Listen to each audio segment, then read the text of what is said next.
This is a generic tutorial on how to do brims that have knit 3 or purl 3. It also can be purl 3, knit 3. It depends on what the instructions are asking for. So we're going to start off with a slip knot. Remember, here in the knitting crowd, we have slower tutorials available for basics such as this.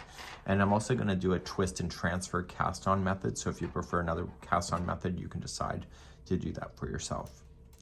So to do this method, I'm just going to slip my needle into the slip knot and just wrap around the back needle and pull down and then push back up. So the knit 3 purl 3 is a combination of 6 stitches to make it happen. So whatever the cast on is that the pattern is stating or the video instruction, it has to be divisible by 6 in order to make this work. So just cast on the number that it's suggesting, and if you are doing free form or whatever, just make sure it's a multiple of 6 for the concept, and I'll see you back here in just a few moments.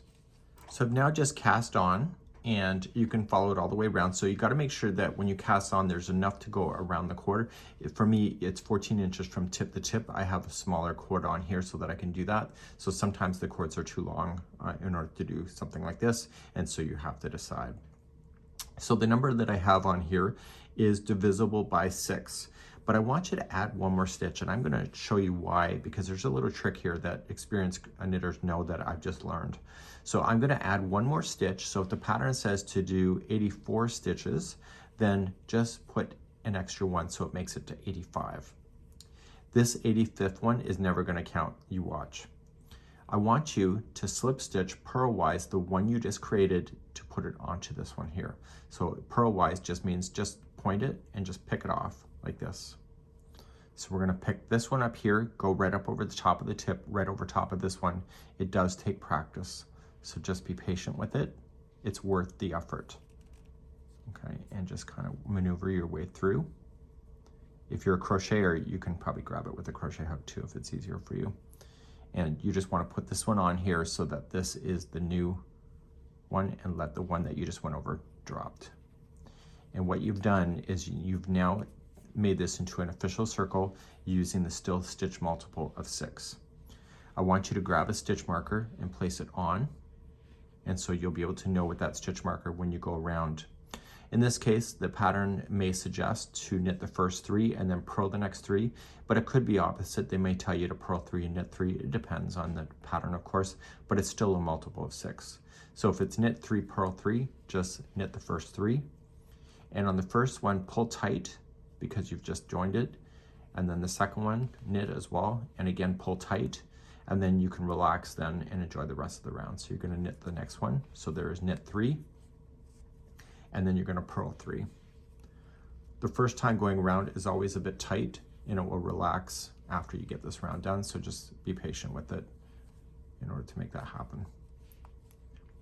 So once those 3 are purled, you're going to go back and go backward, put in the yarn behind, and then knit the next 3, purl the next 3, and do that all the way around, and I'll see you at the stitch marker in just a moment. So one last thing, as you're knitting, you're transferring from this side to this side as you saw. So what's happening is that as you knit on the or purl, you are collecting more on this one, so just keep using your hands and just sliding it down, and what that's going to do is it's going to slide around the cord and then come back up the other side on its own. Okay, so you're going to, with this side, you're just going to push up and feed more, and then this side feeds down, so you can continue it in a continuous circle. So I'm coming up all the way around. The last 6 are still staying within the multiple, so you have knit 3, and the very final 3 will be purl 3. So if you started off differently with saying purl 3 and then knit 3, the very last 3 would then be knit 3. So it's just opposite to how you started, right? So you're going to come right to the end, and it's really important that on the very first time around, if I could just actually get my damn stitch in there, the very first one going around is that you want to pull tight. So move the stitch marker over, it's just resting on the needle, and move it over so you can continue to count.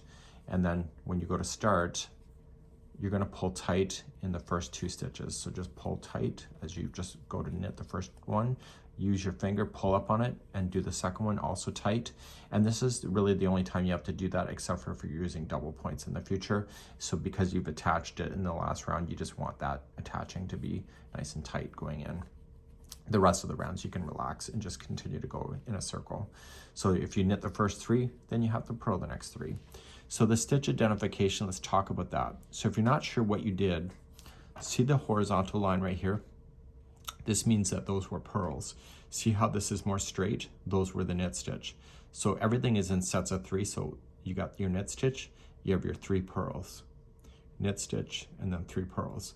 So just if you're ever unsure, just look for that, and that'll help you to identify with what you see below so that you can match exactly what you have. So the next 3 have to be a purl because I can see the horizontal line, and also because it's the right count as well that I'm doing. So you're going to go around until the pattern says to stop. It could be a dimension, or it could be the number of rounds. It will be telling you that, and that's where I'm going to leave you on this tutorial today.